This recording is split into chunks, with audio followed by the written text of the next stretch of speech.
You're listening to A Chapter a Day, a daily podcast. The Bible comes alive as we read a chapter out loud each day. Hello, and welcome to A Chapter a Day, normally read by Connie, but today read by her sister because she's a little under the weather and her voice is, her throat's a little scratchy, so she's trying to preserve her voice and also take care of herself.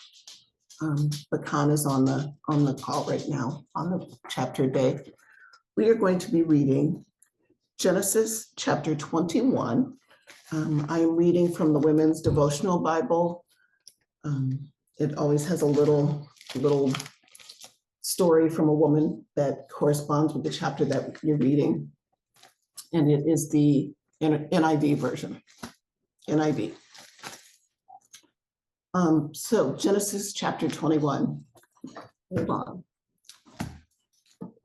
Oh, it was, okay, it's open. Now the Lord was gracious to Sarah as he had said, and the Lord did for Sarah what he had promised. Sarah became pregnant and bore a son to Abraham in his old age, at the very time God had promised him. Abraham gave the name Isaac to the son Sarah bore him.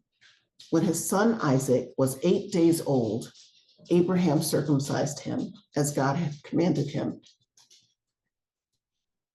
Abraham was 100 years old when his son Isaac was born to him.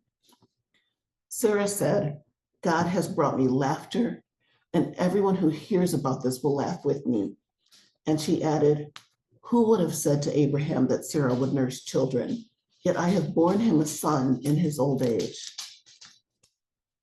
The child grew and was weaned, and on the day Isaac was weaned, Abraham held a great feast. But Sarah saw that the son whom Hagar, the Egyptian, had borne to Abraham was mocking. And she said to Abraham, get rid of that slave woman and her son, for that slave woman's son will never share in the inheritance with my son Isaac. The matter distressed Abraham greatly because it concerned his son. But God said to him, do not be so distressed about the boy and your maidservant. Listen to whatever Sarah tells you, because it is through Isaac that your offspring will be reckoned.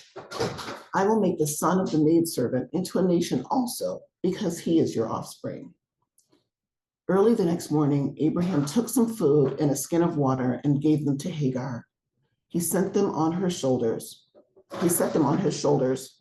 and then sent her off with the boy. She went on her way and wandered in the desert of Beersheba. When the water in the skin was gone, she put the boy under one of the bushes. Then she went off and sat down nearby, about a bow shot away, for she thought, I cannot watch this boy die. And as she sat there, she began to sob. As she sat there nearby, she began to sob. God heard the boy crying, and the angel of God called to Hagar from heaven and said to her, what is the matter, Hagar? Do not be afraid. God has heard the boy crying as he lies there. Lift the boy up and take him by the hand, for I will make him into a great nation. Then God opened her eyes, and she saw a well of water. So she went and filled the skin with water and gave the boy a drink. God was with the boy as he grew up. He lived in the desert and became an archer. While he was living in the desert of Paran, his mother got a wife for him from Egypt. At that time, Abimelech and Phicol, the commander of his forces, said to Abraham, God is with you in everything you do. Now swear to me here before God that you will not deal falsely with me or my children or my descendants. Show to me and the country where you are living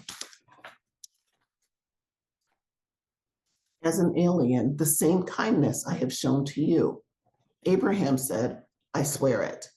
Then Abraham complained to Abimelech about a well of water that Abimelech's servants had seized. But Abimelech said, I don't know who has done this. You did not tell me, and I heard about it only today. So Abraham brought sheep and cattle and gave them to Abimelech, and the two men made a treaty.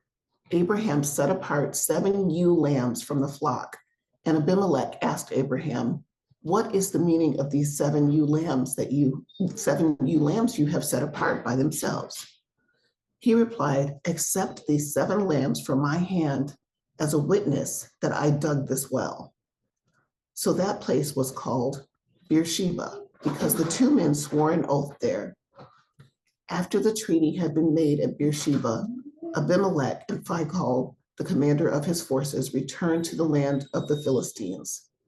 Abraham planted a tamarisk tree in Beersheba, and there he called upon the name of the Lord, the eternal God. And Abraham stayed in the land of the Philistines for a long time. And that is chapter 21 of Genesis. Gina checking in for my sister Connie and asking for prayers that she will be feeling well sooner rather than later.